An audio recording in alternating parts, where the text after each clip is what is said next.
the war behind all wars. Or say okun a eshe akun nyina achiri no.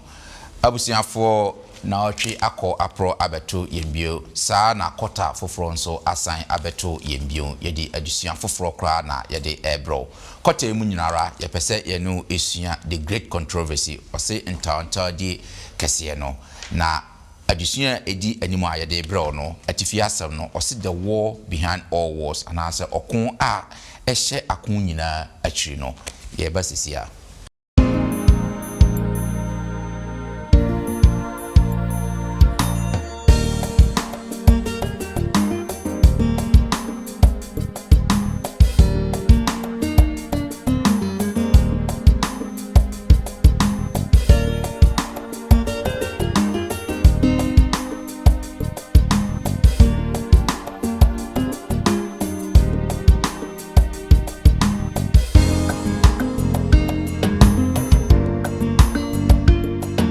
Ya dunu kesene bia wabisa amosada boni krompo efrifa ene ba immediately aboni itimi rebias no and jina baby fako I affecting na ekoye to say yare. So you have the right to say we choose or how osha ebeboa o jana ye so low yani afun low but no by enche na Christo ebo afode no sorry e course no wanse enya yensa say opabra Amande share adofonomo yebema munyina akwaba na edenchi asonko nso nam yen aginkopa Yesu so ede ebre munyinara yebesan Adam asesronko kwan so de biara da mode mafidie ede to London Ghana memenda akwanwefo Sabbath school enafe chosemu empense mu bosome miensa ena ho na san abetue last week ena ede quarter edikan and as quarter edikan o 2024 yi ede abanawie sa na otwi mu no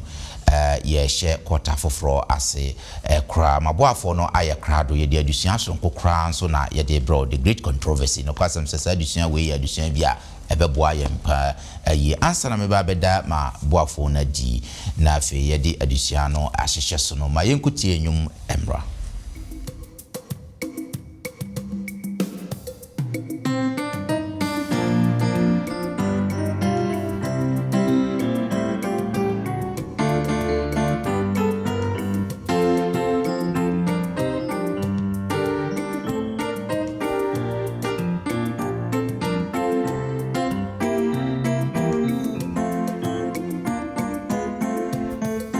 Wakwaje muna wunyo manja kesi na feje mama adona myo kroko. Wakwaje muna wunyo manja kesi esanje mama oba nienya miye. Wakwaje muna wunyo manja kesi esanje mama adona myo kroko. Wakwaje muna wunyo manja kesi esanje mama oba nienya miye. Wakwaje muna wunyo manja kesi esanje mama adona myo kroko. Wakwaje muna wunyo manja kesi esanje mama oba nienya miye. Sengeshe osu asasini munye mahorwa munyame wosaja wawanije kotobo afije sorebo naje kase nyame muje kesi. Sengeshe osu asasini munye mahorwa munyame wosaja wawanije kotobo afije sorebo naje kase nyame muje kesi.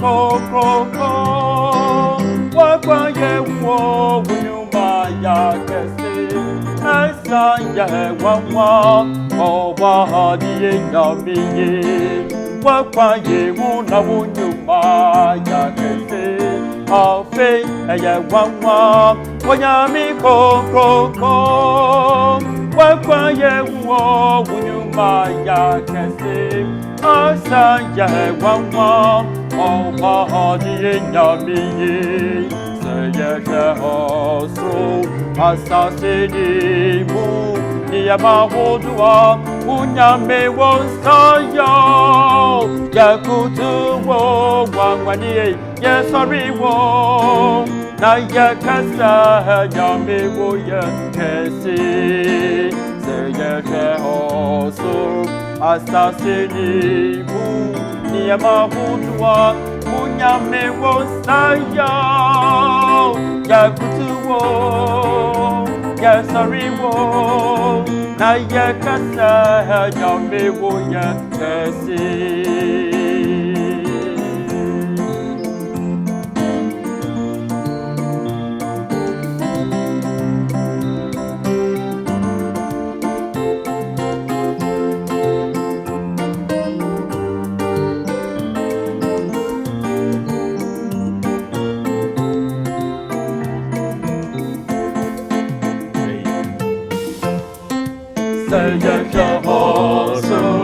asasini muni niyamahulwa unyame wosaja yakutubo yesoriwo na yekase nyami mujekesi seyejehoso asasini muni niyamahulwa unyame wosaja yakutubo yesoriwo na yekase nyami mujekesi seyejehoso asasini muni niyamahulwa unyame wosaja yakutubo yesoriwo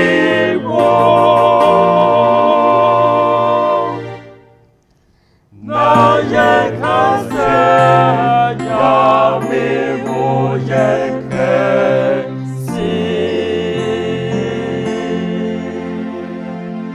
Great.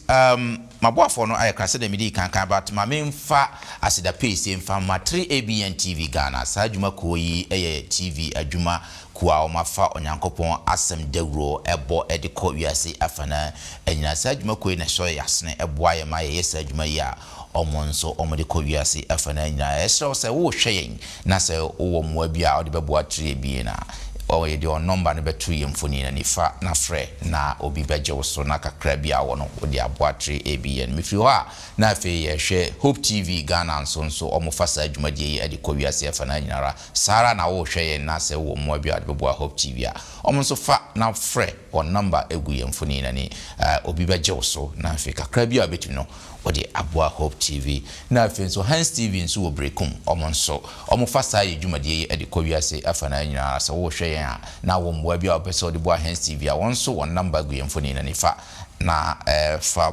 frɛ obi bejo so kakra bia obetimi no fa boa na enam saaye so ma bia na wonso chefa wonso wo de boa onyankopon adwuma eno no onyankopon enhyira mo se mo be ye no sa se na meka ye no maboafo no aye krado mo beboa na sa ntonto di addition ye ba besia ntonto di kese addition ye ba besia ye omo aboa na di mu mpensempense mu ade abramo ma memfa sa akonya na mi yi omo nkyerɛ mo na fe bia ya hwɛ addition ne mu media mo somfo Bismarck Mensa and there you are dom me wo Penny Samuel Ababio eka me ho wase Penny Samuel e mo akwa ba yeah that's say and then so what me abeka yensa e wase me ko manimo a da Hans na Samuel so e na echi e ho no e da Hans e mo akwa ba yeah yo yeah that's say and then so what me aba abeka ye ho na fe ene mani age pa say sanse yanya onipa foforo abeka ye ho de bia nya nipa foforo no beka ye ho na yɛni aso nti ne anigi sɛ ɛne yɛnua Penny Foster twum so ɛka yɛn ho asɛ Penny Foster yɛ mo akɔaba enia great yɛda ase sɛ yɛto nsafrɛ waba bɛka yɛn ho na mekɔ ɛtoɔ no ho a yɛnua Penny Harry ntim so ɛna ɛte ɛtoɔ no Penny Harry yɛ mo akɔaba yɛnua great medam ase sɛ mu nyinaa yɛto ɛnsa ɛfrɛ mu no motimi aba baabi a wo biara no ahobrɛase mu na Katawnia na Mema Foster ɛmo empire ɛmae meeting for that was mpɛpɛnso a wɔde aduru ɛsoro san sɛ obotaeɛ ne sɛ ebenya wɔn ntiaseɛ yɛtumi ni ɔbɔsam na ɛdɛ no ɛtumi di asie ti betran yɛ mu mɛn ho mo ne ntiaseɛ ne yɛafɛfoɔ ne yɛtiefoɔ nyinara yɛahyɛ odian no onyam ɛwɔ Yesu din mu ti amen amen good abusiafoɔ so na meka ye no kwata foforo ahyase nimdie foforo adwenkyerɛ foforo bibia aba bɛyɛ foforo ye bɛhwɛ the great controversy ana sɛ ntantade kɛseɛ no no kwasɛm sɛ obi bisa sɛ kyerɛsɛm mu asampɔ bɛn pa na edi mu akotene pa ne obɛka ne sɛ ebia Yesu Kristo ana sɛ nkwaje nhyehyɛ no ana sɛ asenua no ampa saa atrapoye miensa nyina e wo kyerɛsɛm mu nanso saa atrapoye miensa nyina no e wade a egina so ɛno ne de na broni friend the great controversy ana sɛ ntawantawade kɛseɛ no ɛno nso kurampo ɛno ne de ɔko kɛseɛ a ɛda bɔne ɛne papa entamu no ɛho asɛm na ɛba bɛ efia bɔne ne papa bɔne ne firi hifa ne baaye hwan ne kɔfa baaye saa de ya ba bɛ yɛ ɔko abɛyɛ aprapre ɛwɔ onipa dasani ntɛnne ɔpaw no akwakoyi mienu idasa wo ye papa anasa wo ye bɔne saa nneɛma yi efiri hifa ne baaye saa ntɔkwa yi efiri hifa ne baaye kyerɛsɛm ne sɛ efiri soro ɛne baaye ye ba bɛhwɛ ne fareban ɛne sɛne edi yenya ne ɔkwan a yɛmfa so ne yɛmpaw papa ne nja bɔne wɔ hɔ ɛno na maboafo yi kɔta yi mu nyinaa ɔmo ba bɛboa na afi yahwɛ saa ɔkon kɛseɛ yi ne fareban enti adusua no de ba bɛkɔ abakɔsɛm mu a ɛbɛhyɛ ase afiri adebɔ fiti Genesis na ɛbɛwura mu a ba bɛfa Yesu Kristo na brɛ so na ba bɛpie afeha ne mu na ba bɛduru ya brɛ yi so na afi ɛde yɛsa kɔyɛ animu nso ne ɛwɔ yɛnimu ɛno na saa kɔta yi mu nyinaa yɛ ba bɛhwɛ na de di animu pa na yɛde bɛhyɛ ase ne de ɔse the war behind all wars anase ɔko a ɛhyɛ ɔko nyinaa achi no ɛno na maboafo baba na fie de ahyɛ na otwi a edi kan yi ano yɛnka abosam no yɛbɛfa afri Revelation chapter 12 verse 7 and 8 sɛ opini same wayɛ krado a yɛnhwɛ yɛnka abosam no Revelation chapter 12 verse 7 and 8 adafunu ma yɛntie onyame asɛm Revelation chapter 12 verse 7 and 8 na ɔko ba ɔsoro Michael ne n'abɔfo tu ɔtweaseɛ no so sa ne kɔkɔn na ɔtweaseɛ ne n'abɔfo kɔn na odi wɔn so na wɔanya kwan ɔsoro bio ɛnan na ankron wo de fa ankron na ka ho ankron na etwa to no na otu ɔtweaseɛ kɛseɛ no ɔwɔ dada a wɔfrɛ no ɔbonsam ne Satan die ɔdada amanaman nyinaa no firi hɔ to no twene asase so na ɔto n'abɔfoɔ kan ne ho egui amen amen great enti ma menkɔ Hansen so na menhwɛ hwɛ ye topic no na fa hwɛ akenkansem ya the war behind all wars premise ben and a foundation ben na adusua no ele emaye in terms of war in heaven ya ye kan wasemi mini ameda se na yeda dofu na so ase se adusua foforo nie nti e ma ye ho akwa ababio senia ubisa no say what is the premise and I say foundation ben na ele so oka say war behind all wars a kon kese a eta akunde nyina akire no yenkai bosem no ewo adisem etu dumienu nchemu nson ene nwotwe senia ekenkan ye na okon si osro Michael ne nabofo kon no fiase no so ne nabofo kon na okiase na bofo enya trabia anaso wantumi enunti eto wo mo efiri soro egba asase so na se wohwe contest ya ye ka ho asem ya ne ye ka ho asem no eye akudi a esiye abra na asase kura na menyini se na yabo na question is so bibi obekin kan sem say no ya na yadwen mu aye kesre ne kakra yes if you say ye yadwen ya ye nipa adwen ye nte ase wo mu pa say ye beti ase say okun pa ba osoro ba bi Nyankopɔn the Elohim Yahweh utumfo no obo ade no the King of Kings, the Lord of Lords, Alpha and Omega, near unim bibia no otie or no our bo bibia pepe no okun itimi eba osoro ho no ebe ye den na yate ase and no na ema ye Bible no ana say ye nyame mu gidie no ehun ba mfaso pa if you say ye human mind we enti ase da yes the origin of sin is always a mystery eye ahintasem eye asemwa until say ibenya adwen bi a enipa adwen ya bone ahyesoi ebefiri animu no ye ntimi nti the origin of sin ase but niji sem ewo mu ni say ehun popoye kakra de krosem no ayi curtain na firi ho e de amaye enu nti se ye hwe baby et say Ezekiel chapter 28 verses 12 to 15 ye betimi ahunu curtain no ye kakra bi ni ahunu. He gives us a glimpse of what actually happened. All right. It is our okun baye. Ezekiel 28 12 to 15. Now yeah, baby so it is Isaiah chapter 14 12 to 14. Yeah, come you know yeah, Ezekiel 28 no 12 to 15. Okay. I say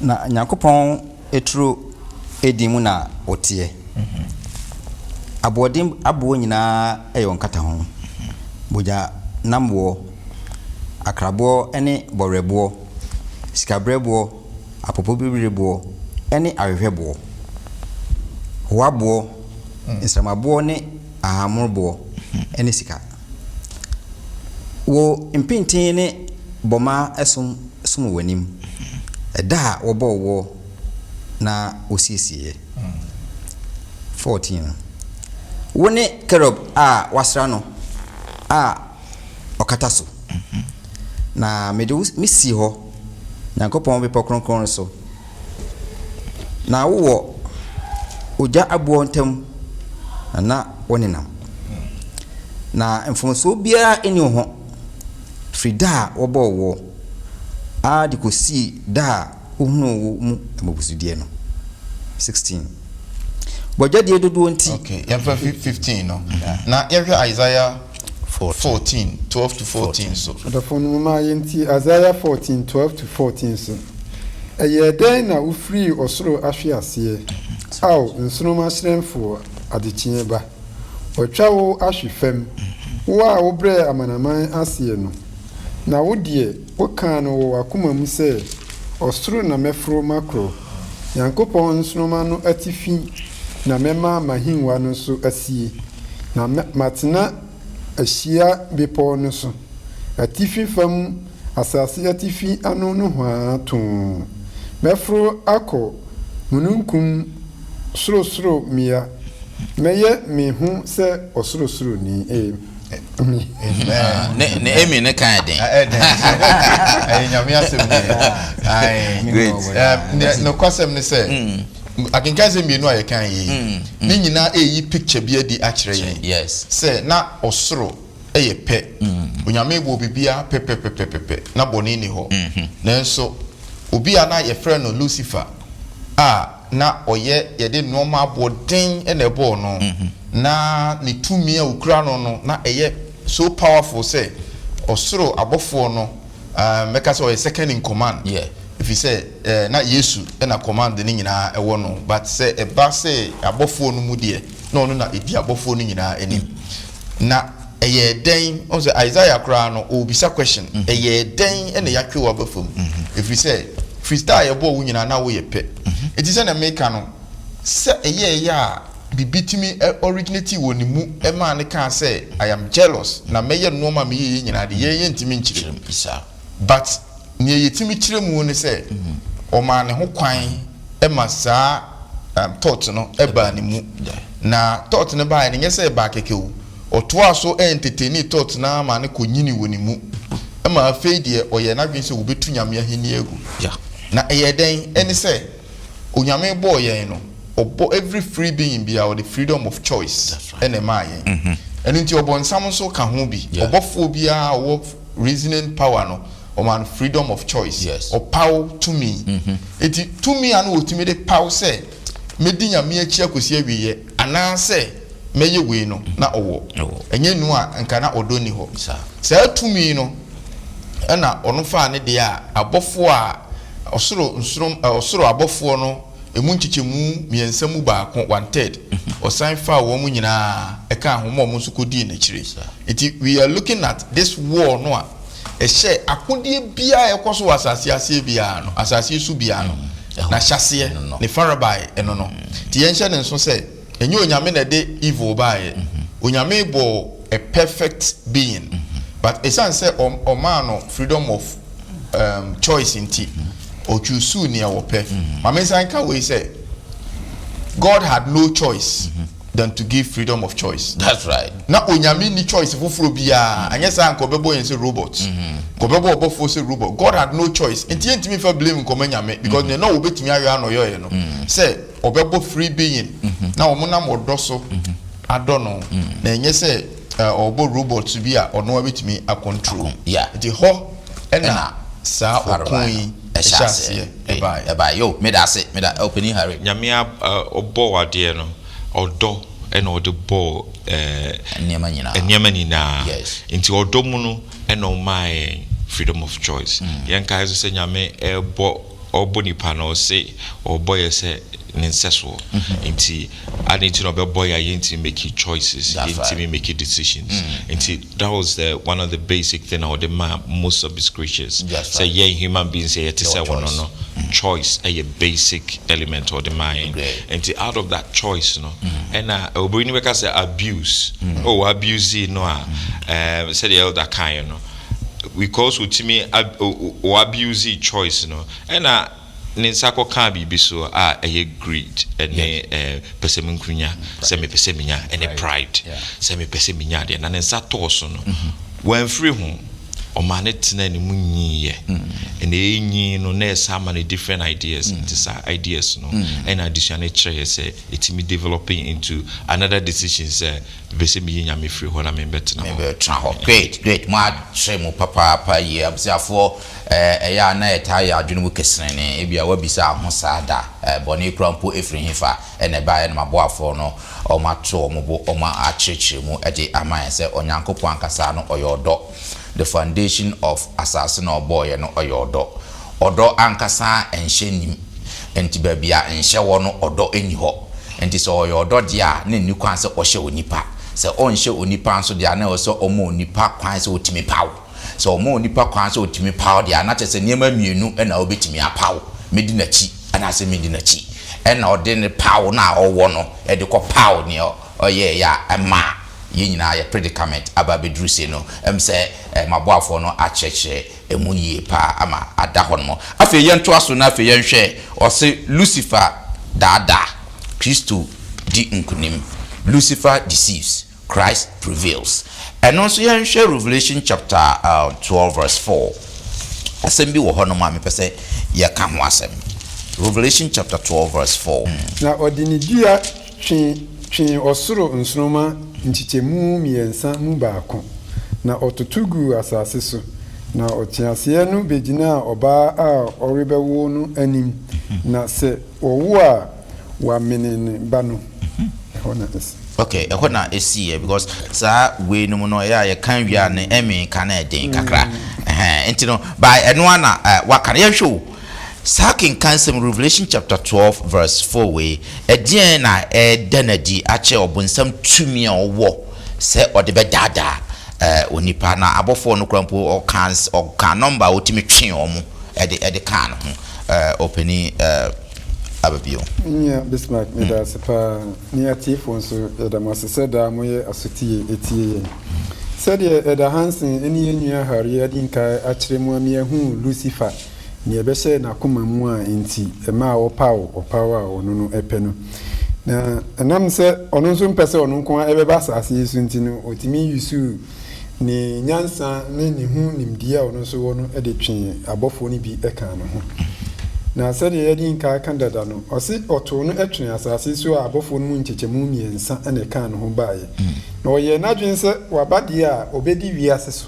Enti be bia ni bibibi obeye bia na otimi adi ewiase su nkunim no oye na dwen se wode ebeto aso.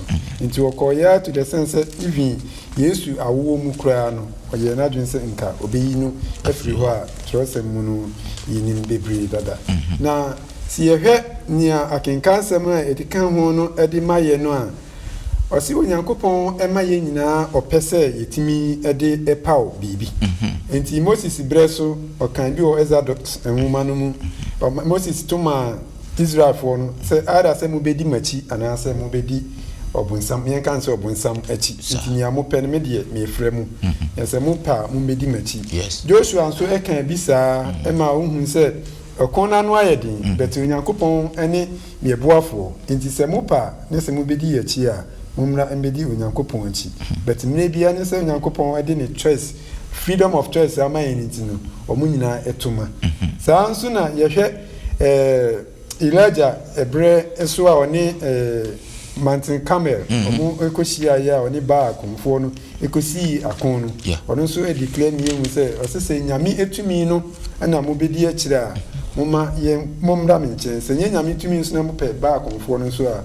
monko ne nche ni hu ni esiye na ni na enkamfua no ewo Revelation chapter 22 se enam se onyankopon amaye ope ene opawa yetimi di epaw bibia no onyankopon se wono de oto ne nsa efre yen nse yemra na osi minkai no ahana yentie ewo Revelation chapter 22 verse 17 22 verse 17 osi na honhom no ni ayefro no se bra na de otie no nka no bra na de sukom ni deno no emra na de ope no ombeji nkwa nsu ni nkwa amen amen adofo no sede yesu ano asase yesu tumi mienu na woso na onyankopon adebomu no one force ye ntini wo maye nyema miensa ade embedi ye nipadua no wo maye ni yetimi de dwene ana wo maye ni yetimi edi esusu ade ana wo maye ni ye de paw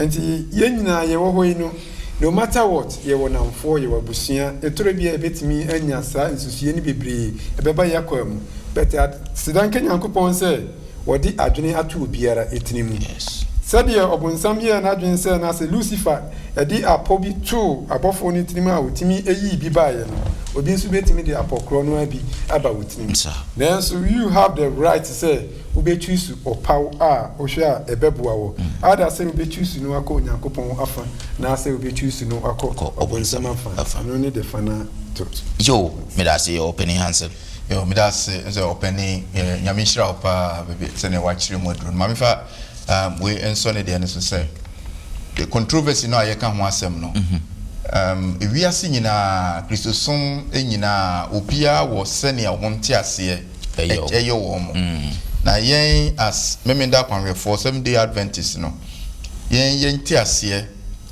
ewo say you hear your beliefs na 28 fundamental beliefs we gina Bible so a ye sua no ana ye nimu no number 8 no e ka the great controversy na sa great controversy e na o chire mu say obonsam a physical Satan oyo unyame ne tamfo a obaaye ebetu ebeti atwen na atweatie no mu no amaja sebiato wo se abofo a edi akire ni nipa edi akire nyina opaw bi abeda ho amaye so ye be paw edi onyankopon achi ne mransem ne hyehyeye ne nasem achi anase ye be kwakodi obonsam nachi and this was the dilemma of the angels in heaven time wa obonsam sha ase a na o yes anu men afei na opaw abeda ho ama abofo ni nyina so ye be di onyame achi na yɛ loyal to him anaasɛ ni ɔbɔnsam ɔka sɛ onyame ne tiri mu ɛden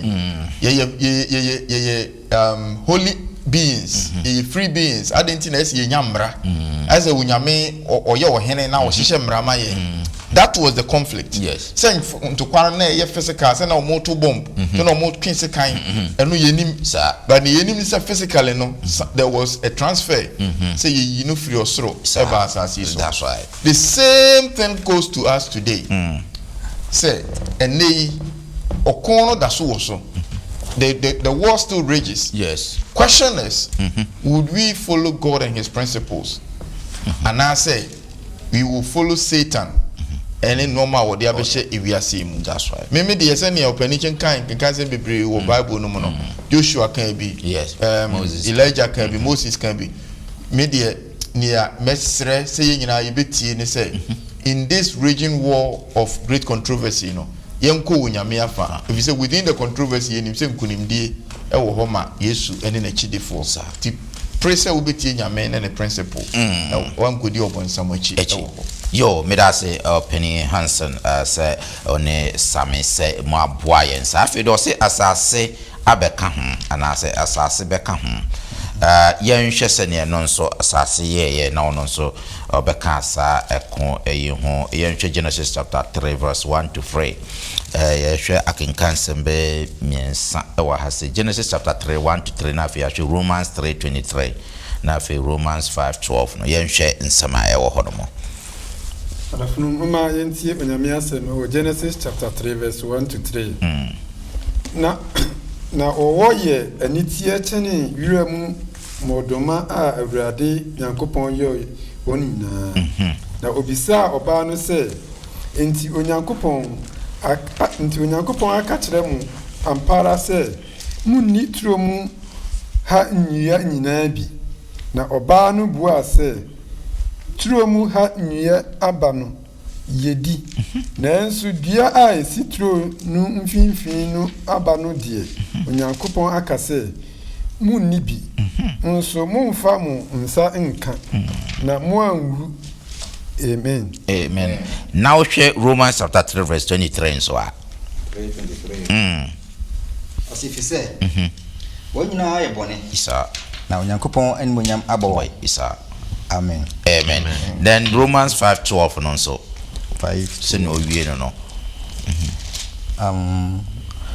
See yenti senia enam onipa baako so na bɔne ba wiase na owo nam bɔne so ebae no saa na ɛyɛ owo etre kan nipa nyinaa efisɛ wo nyinaa ayɛ bɔne. Amen. Great. Yeah, share with the Yamihu Yamoboda, and Saturday, Jamaica. Amen. Great. Moboni de Yamihu. Young share opening Harry, young share, I can cancel me, or say, as I say, Beckham, young share, DC or Genesis in a romance, and so the or the Maya. A dear Bain, and I can cancel me, a debene catcher. Say addition near her scriptures here. Yeah. Or my who say Bonnie Berrias. Immediately a bonnie to me Revias and Jana baby Faco. I affecting I create to say Yare. Yeah. I kind in her. Into Yarene kind na the other adeɛ baako a na Nyankopɔn obetimi de ayɛ ɛde aboa yɛn nipa a yɛwɔ n'asase no so sɛ obɛsa aboa yɛn ɛyie from so ɔde ne ba ɛba abɛgye yɛ from. That was another way of my but wohwɛ additional wouldn't say the word choice no ɛba mu a lot. Say ɔma Adam ne Eve choice again. Okay. The ɔde ma Lucifer no the same one ɔde ma Adam ɛne Eve say edua me de asiwe mema mumfa enka but de wo hani na de mutimi afa omo mu hu say obibia eye choice because on pese yen as nipa no ye beda ne robot said the elder kind no it is your choice a ni nim say nyame abode bibia ni ho a ye force yes yenye enunti eno omo sa choice from the Uncle Harry Kane. We are looking at it from the angle say unyame eye kwan a ofa so ebo asase ni nipa egu mu no eno na ese yadwen ekoso ye pa se nia na onyame pese wo ye bia no onim dada ne asie na onim ne betumi asie but he was very mindful and he was thoughtful so o sheda say mama mo ahyede now choice na no work na ye me den na say the law of God onyame mra at every point eye edwuma ne mra ache ti se wono ankasa na betena hwa forever nanso nia ese yeti ase a ama akinyenwa bebre abawi ase ne se ti ye kase onyame mra say na etie wo heaven na say na etie wo asase so na say na etie wo the unfallen wells no it is saying on say boni nya maaye no one cross said thou shall not fornicate thou shall not do this thou shall not do that it was one principle na or embedded in one pe tieme enye niema menye me say menye that's all but within that one sentence na wunyame kan ye no it had all the law embedded in it na bibia wo emra na wo heaven obonsam busu no yenyi ni say na ye thou shall not steal but na the same thing no enti nyame mra no eye language a odema nipa at the time odomu no monti asiem ti boni nya ba ya yenim se ne adwamamote yenim se ne awarese yete yenim se ne abosonsom te yenim se ne homeda se yete no na wabeye ne clear for us enti nyame mra has always been the same that's right but it the word no if you to the particular instance eye adwuma itima obia na da wadwen say 10 commandments no you say I know for 10 commandments in my the 10 commandments and everything of God's law has always been there. Okay. But depending on the nature no don't no way you need for your understanding. That's right. But heaven send na sao Adam and Eve omunye bone so na eye emra odi asiwo. Enu ti send onyame aka no bia no. Moma yenya ya chinyeje no.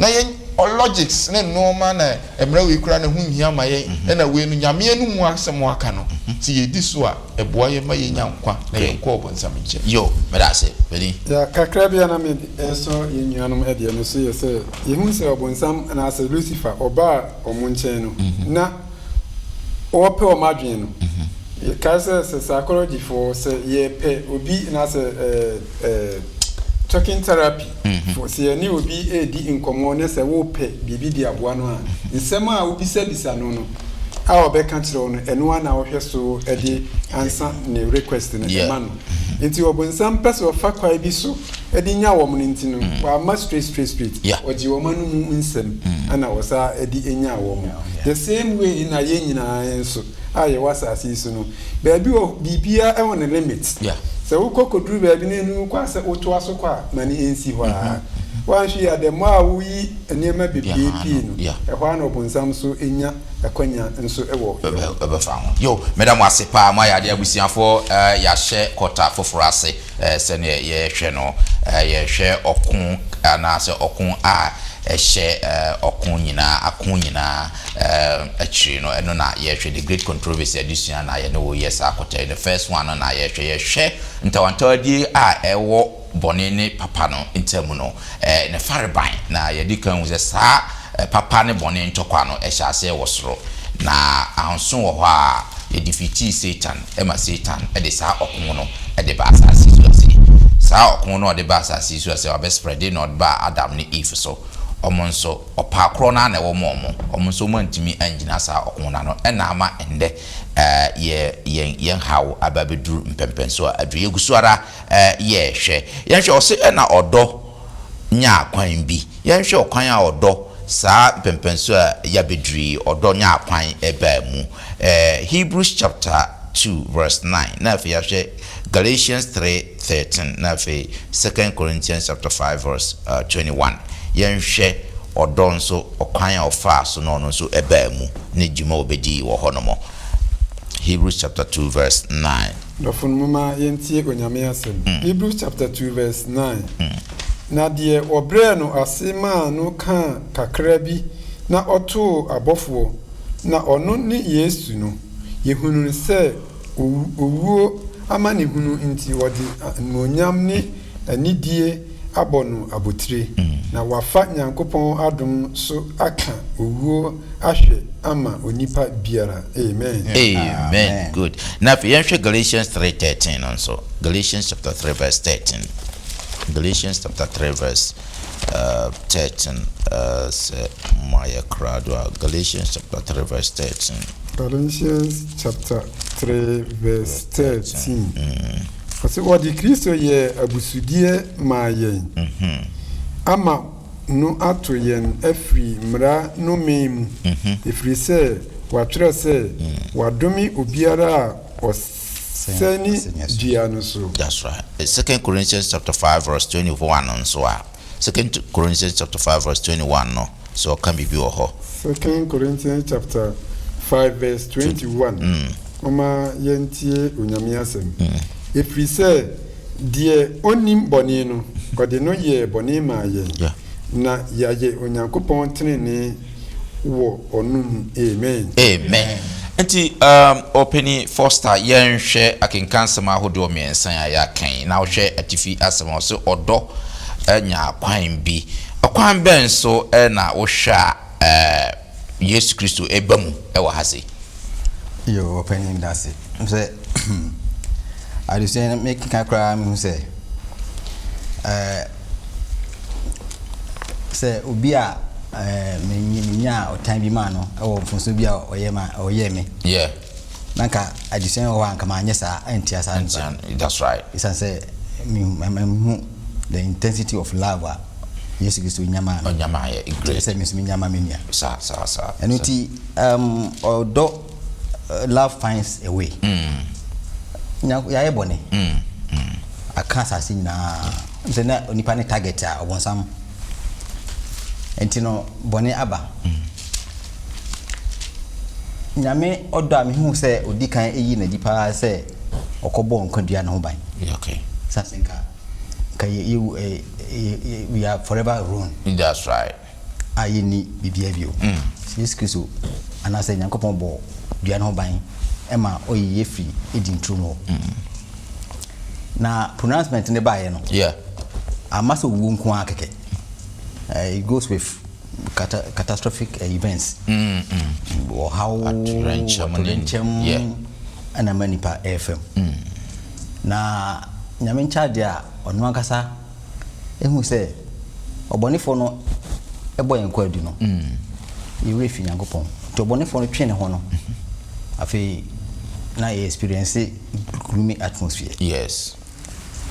De o ka kire ye no a ye ntie no yentimi ko nanim na obo yenko adu no so adoje nti na asina e kan Hebrews no 2:9 no. So jana hinye then so low yani afum no but no by enchen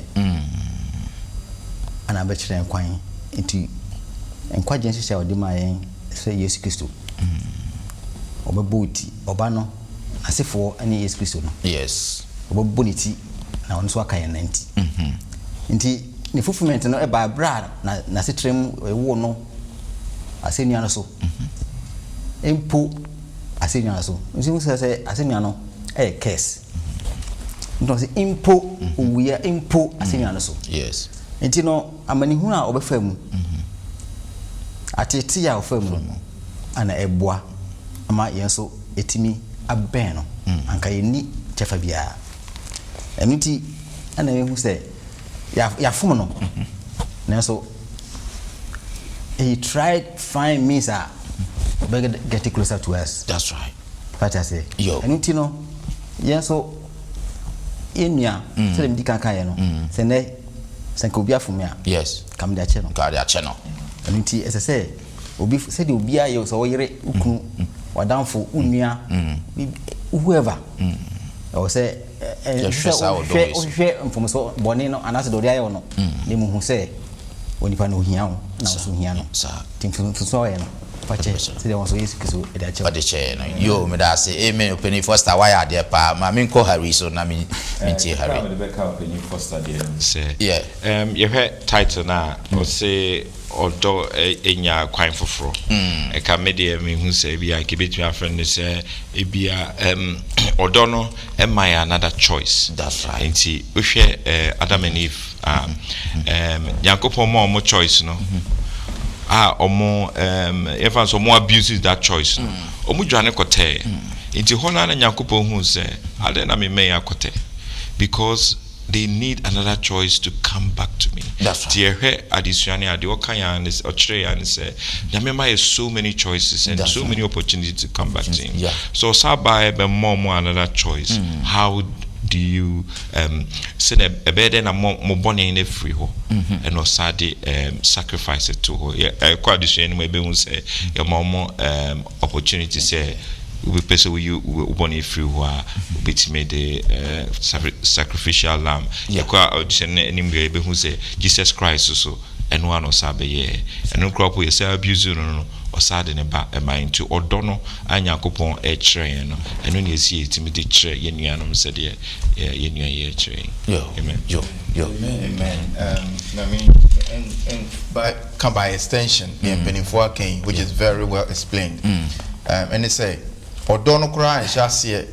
I'm finding a way. It was I see some rabon and by or don't shall see was through. I say, if you read the whole cottage in Asia, the book, The Great Controversy by Ellen G. White. A beboyen na ya hwe.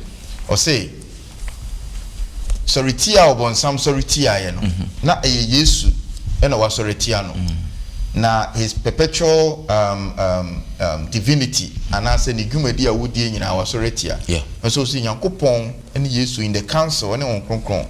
E kasa kire obon sam so many yes, long time. You know how longer? Sase mi koso. And so odo ekoso a accusation ne say nyamiti mu eden. Na odi yak makan ne na wo ka kire omo no. Odi makan. Obehu say obesnapo ne nsa obehye nyina ase. Then Yakopon ehwe ya no say odo nti I'm not going to do that to let you win. Yeah. But then me ma kwan amabone na waye no eduru ne mpempem so. It odono shall see had its way right from the beginning. Okay. But upon some boneni jaminti mintina, it can be coexistence of them. Tina say ufri na tanabe. Ni na yo odomuntia. It Genesis 3:15. Pronouncement of unyame yo ye say na wo beka ne nanti na sefo no the seed no wo beka ne nanti na ono nso abo wutiri no na eye odo e na wo de ba se ne opani e ka ye no say God found a way obeji yen afiri sa wo hawo nyina ase na Yesu beka se mawie e wa asenu ane so no na eye sa pronouncement no e na wawie enti na wawie nkwage ho nhyehyɛ wawie obonsam ene evil a ye be torase ye kura no ama emma biemu no e na wawie enti that is the love of God. Yentimi measure Yakopon edema yen. If you say the solution was Jesus Christ. Okay. I say obey yo me da say afi yen hwe na afi yen fan sorry yen addition so see yen sofu peni enno yen hwe areshimu a sa kenkan sem yi aye be kenkan so e de my sabre Hebrews chapter 4 verse 15 and 16. Now for Hebrews 7:25 no yen hwe first of all yen hwe Hebrews chapter 4 verse 15 and 16. Mama enti onyamia sema Hebrews chapter 4 verse 15 and 16. Na yeni osofopani a ontumi hunu yen mreye ema yen. That's right. Nemom die waso no ahwe ade nyina mu se yen ara nso oni boni. Enti mama yen fa nam mra adom ahimwa no anim. Na yenya mobrohunu na yehunu adom na ebre a esemu no aboa yen. Amen. Good. Now yen hwe 7:25 no nso no.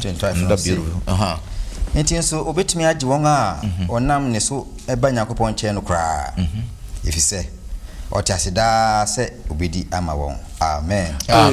Wait, yen hwe ne yesua nyina ni aresimu be na san akenkansem yi e wo ma yen opening hands. Me da say enti aresimu no efiri near ye can no previously no say nanka we are doomed forever. That's right. Ohene bi na wabona de owo na him man na yaya asoden enya asoden keke wa ye sin of treason kire say wa ye bone the ultimate say me too abanyegu me too oman me too ohene amanyene in every society treason is tantamount to death. That's right. Say uwu baby even in today's democracy we are treason you are life in prison and I say it me kun na obonsam ayesa ade wo heaven na onyame e de odoya ye kan ho asem nyina na wanku no na say memma ne waye no asunsun so aba ma all the universe ehunu senia wo ka fa me ho no say meme ye odo na waba be fa yen nipa nso ama ya rebel against God. Yes. Na esese nka yewu na still we have treasoned God's government na yanye because the obonsam kind say wudi aduaba na obaba ba eti say nyame, which means say you are going to be equal with him and overthrow him in other words. Yes. There's one kuyen afedi no de bae say na yedi kan no afi o say bone no ehia punishment na katua ni wuwo. Yeah. Enya mu na mi be kumo physical way dey fine but perpetual death no enya mu na mi be kumo na mo me de me akasa me ho e be bo afode bone a me nyoye no me be gina ho age amam bone e ho asotwe no enya me na sese me soa no me ba be gya soa amam na se me soa amam wi a o wi ye ni nyina no o se afi ma wi na Kristo ebo afode no wu sorry e o course ro no wanse enya yen saa say o pa bra o mpa o de etena ho he is still working for us elunti John 17:24 no or say I will that they also whom thou hast given me be with me where I am. Me penny say one wagye me na wode omo agye me aforebo ya tum na omo hunu say ampa na nka omo se wuwu na nso magina omo na emu awu no ne me penny so mbeba me nchen na kwan ben so na mefa so aye saa de no any say meye odima adwuma ama won. You see the death of Christ, Christ's love. Yesu do no emu do aye. So not just say yaye boni atia no aye ne ya osan toa so ebeje yen enye se oje yen keke obewu ye enye se owu keke o sorry yen oguso edi maye eni nti o say ene mo esan se o tie agane se difference odi maye nti mo maye mfa nam ye enko adoma hinwa nanim na yenya adom.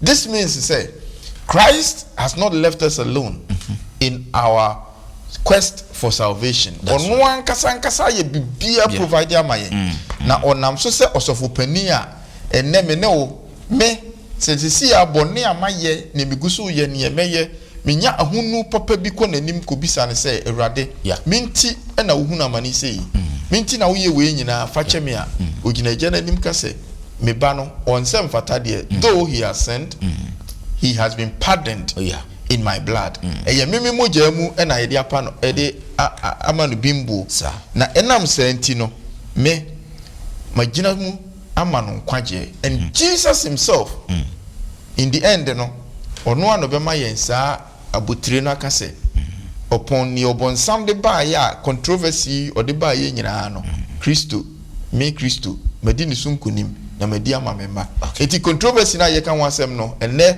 anakota nyina ne ye hwe ne ye se obonsam ati atua e de nipa afra ama asase edi ati atua wonyame so na wonyame ne response ne sen odonti wonyame adi nkunim enam Yesu Kristo so whom are you choosing? Why na meme pa no why na wo pa no so wobekọso atena boninum ama bonsama daada watie nyame ana se wobeba bitie Yesu Kristo amene di amawo akosi awiye. That is what the lesson nyankopon person wo de maye ewo na wo twi. I say Kristo ehun say obonsam obasa so winning him back to himself. Obonsam ni hwa anka wo wi na djuma na wasase so. Yes.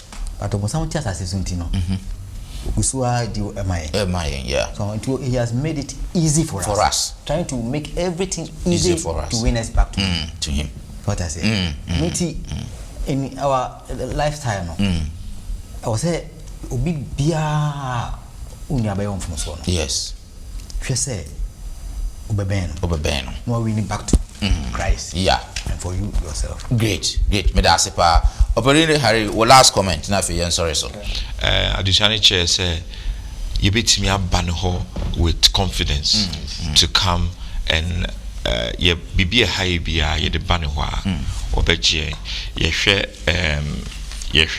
John 3:16 encapsulates everything that Jesus came to do on earth. Near the 17 kahwa or say for God sent not his son into the world to condemn the world, but that the world through him might be saved. Amen.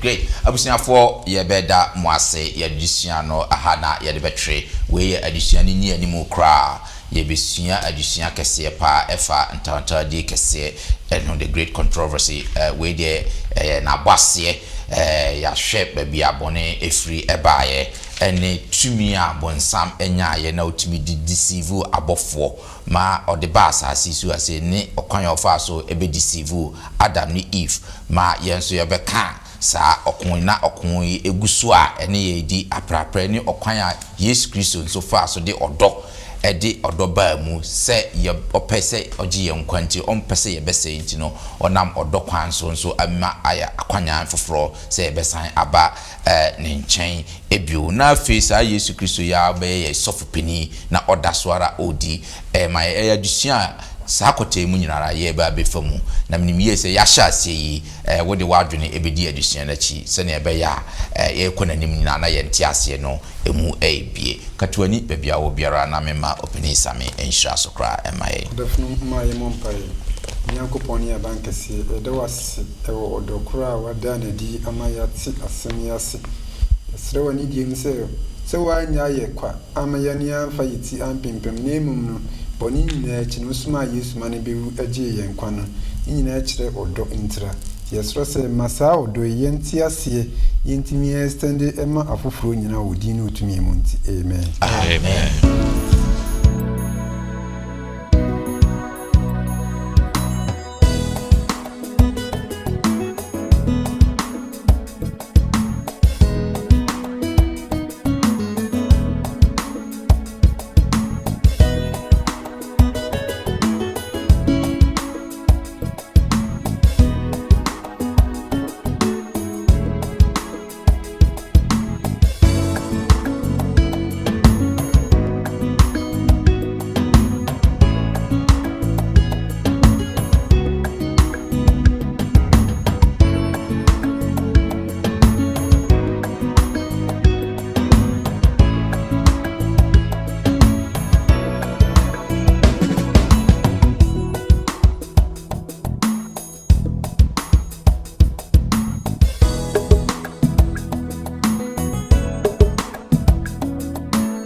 na nyame nchade a ono ankasa